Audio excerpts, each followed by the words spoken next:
ನಮಸ್ಕಾರ ವೀಕ್ಷಕರೇ, ರಾಶಿ ಬಂದು ಮೀನರಾಶಿ ಮತ್ತು ನೋಡಬೇಕಂದ್ರೆ ಗುರು ಅಧಿಪತಿ ರಾಶಿ. ಮೀನರಾಶಿ ಗುರು ಅಧಿಪತಿ ಇದ್ರೆ ಜೀವನದಲ್ಲಿ ಭಾಳ ತಾಳ್ಮೆಂತ ವ್ಯಕ್ತಿಯವರು. ಗುರು ಅಧಿಪತಿ ಇರುವರಿಂದ ಮೀನರಾಶಿಯವರು, ಮೀನ ಲಗ್ನದವರು ಭಾರಿ ತಾಳ್ಮೆ ಇರ್ತಾರೆ. ಎಷ್ಟೋ ಒಳ್ಳೆಯದವರು ಬುದ್ಧಿ, ಒಂದು ಮೇಷ್ಟ್ರ ಥರ, ಒಂದು ಗುರುಗಳ ಥರ, ಒಂದು ಲಾಯರ್ ಥರ, ಒಂದು ಡಾಕ್ಟ್ರ್ ಥರ ಇವ್ರ ಕ್ಯಾರೆಕ್ಟರ್. ಯಾವುದಕ್ಕಾಗಲಿ ತುಂಬ ಕೋಪ ಇರಲ್ಲ ಇವರಿಗೆ. ತುಂಬ ತಾಳ್ಮೆ, ತುಂಬ ಮನಸ್ಸು, ತುಂಬ ಗುಣ, ತುಂಬ ಒಳ್ಳೆ ಭಾವನೆಗಳಲ್ಲಿ ಬಾಳೆ ಮಾಡ್ತದೆ. ಗುರು ಅಧಿಪತಿ ಮತ್ತು ಲಗ್ನದಲ್ಲಿ ಗುರು ಇದ್ದವರು ನಾವು ಹೇಳಿದಂಗೆ ಯಾರ್ಯಾರು ಹೇಳಿದ್ದೀವಿ, ಇಂಥ ಜನಗಳಲ್ಲಿ ಇವರಿಗೊಂದು ಜನಗಳು ಅಟ್ರಾಕ್ಷನ್ ಆಗ್ತಾರೆ. ಮೀನ ಲಗ್ನದವರು, ಮೀನರಾಶಿಯವರು ಅಟ್ರಾಕ್ಷನ್ ಯಾವ ಥರ ಇರ್ತದ್ರೆ, ಇವ್ರ ಹತ್ರ ಹೋದ್ರೆ 4 ವಿಷಯ ಕೇಳಬೇಕಪ್ಪ, ಇವ್ರ ಹತ್ರ ಹೋದ್ರೆ 4 ಮಾತು ಇವ್ರ ಜೊತೆಲಿ ನಾವು ಮಾತಾಡಬೇಕಪ್ಪ, ಇವ್ರ ಹತ್ರ ಒಂದು ಒಳ್ಳೆ ಭಾವನೆ ಇದೆ ನೋಡಿ, ಇವ್ರ ಹತ್ರ ಒಂದು ಒಳ್ಳೆ ಕ್ಯಾರೆಕ್ಟರ್ ಇದೆ ನೋಡಿ, ಇವ್ರ ಹತ್ರ ಒಂದು ಒಳ್ಳೆ ಮನಸ್ಸಿದೆ ನೋಡ್ರಿ ಅಂತಾರೆ ನೋಡ್ರಿ.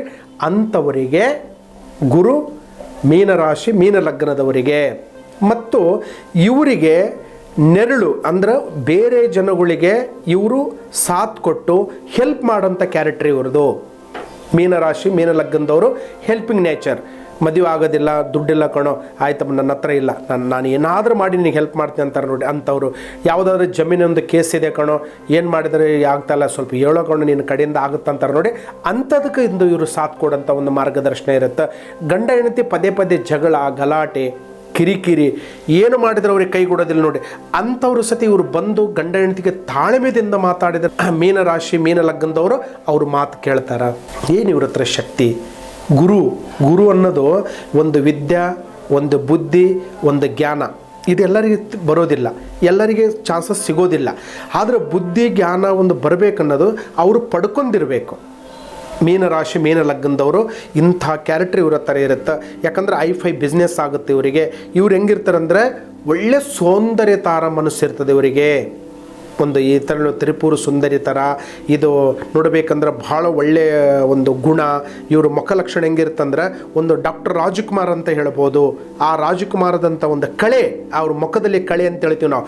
ಅವ್ರು ನಕ್ಕರೆ ಒಂದು 100 ಜನ ನೋಡಬೇಕು, ಅವ್ರು ನಡೆದ್ರೆ ಒಂದು 10-6 ಜನ ಅವರಿಂದ ಹೋಗಬೇಕು. ಅಂಥದ್ರ ಇವ್ರ ಹತ್ರ ಒಂದು ಸೌಂದರ್ಯ ಆದಂಥ ಒಂದು ಕಳೆ ಈ ಮೀನ ಲಗ್ನ, ಮೀನರಾಶಿಯವರು, ಗುರು ಅಧಿಪತಿಯವರು ಇಂಥ ವ್ಯಕ್ತಿವಾಗಿರ್ತಾರೆ. ತುಂಬ ಸುಂದರವಾಗಿರ್ತಾರೆ, ತುಂಬ ಆ್ಯಕ್ಟಿವ್ ಇರ್ತಾರೆ, ತುಂಬ ಕಲೆ, ಸಂಗೀತ, ಸಿನಿಮಾದಲ್ಲಿ ಮತ್ತು ನೋಡಬೇಕಾದ್ರೆ ರಾಜಕಾರಣದಲ್ಲಿ ಮತ್ತು ಒಳ್ಳೆಯ ಫ್ರೆಂಡ್ಶಿಪ್ಪಲ್ಲಿ ಇವ್ರಿಗಿರ್ತಕ್ಕಂಥ ಒಂದು ಹೆಲ್ಪಿಂಗ್ ನೇಚರ್ ಇವರಿಗೆ ಗುರು ಲಗ್ನದಲ್ಲಿರುವರಿಂದ ಮೀನರಾಶಿಯವರು. ಇಂಥ ಪ್ರಸಂಗ ಬರುತ್ತೆ ಇವರಿಗೆ. ಬಟ್ಟೆ ಒಳಗಡೆ ಬಂದು ಪಚ್ಚೆಕಲ್ಲು ಮತ್ತು ನೋಡಬೇಕಂದ್ರೆ ಇದು ವೈಟ್ ಅಂದ್ರೆ ಮುತ್ತು ಥರ ವೈಟು ಮತ್ತು ನೋಡಬೇಕಂದ್ರೆ ಅರಿಶಿಣ ಕಲರ್, ಈ 3 ಭಾಗದಲ್ಲಿ ಆಗುತ್ತೆ. ಲಕ್ಕಿ ನಂಬರ್ ಬಂದಕ್ಕೆ ಶಿವರಿಗೆ 7, 8, 9 7, 8, 9 ಈ ಲಕ್ಕಿ ನಂಬರ್ ಇವರಿಗೆ ಆಗಂಥ ಒಂದು ಮಾರ್ಗದರ್ಶನ ಇರುತ್ತೆ. ಇವರಿಗೆ ದಿಕ್ಕು ಪೂರ್ವ, ಪಶ್ಚಿಮ ಅಂದರೆ ಸೂರ್ಯ ಮುಳುಗೋ ದಿಕ್ಕು, ಸೂರ್ಯ ಹೊರಡೋ ದಿಕ್ಕು, ಈ 2 ದಿಕ್ಕು ಇವರಿಗೆ ತುಂಬ ಅನುಕೂಲ ಆಗೋಂಥ ಒಂದು ಮಾರ್ಗದರ್ಶನ ಇದೆ.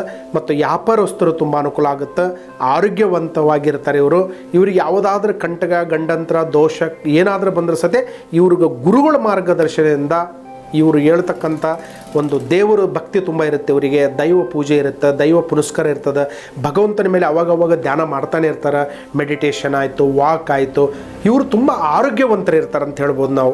ಮೀನರಾಶಿಯವರು ತುಂಬ ಮೆಡಿಟೇಷನ್ ಮಾಡೋದು, ಇನ್ನು ವಾಕ್ ಹೋಗೋದು, ಒಳ್ಳೆಯ ಸ್ನೇಹಿತರ ಹತ್ರ ಕೂಡೋದು, ಇವರು 10 ಜನಗಳಿಗೆ ಇನ್ನೊಬ್ಬರಿಗೆ ಹೇಳಿಕೊಡೋದು, ಮತ್ತು ಇವರು ವಿಷಯ ಕೇಳಿಕೊಂಡು ಇನ್ನು ಅವರು 10 ಜನಕ್ಕೆ ಹೇಳೋದು. ಈ ಥರ ಒಂದಕ್ಕೊಂದು ಒಂದು ಮಾರ್ಗದರ್ಶನ ಇರುತ್ತೆ.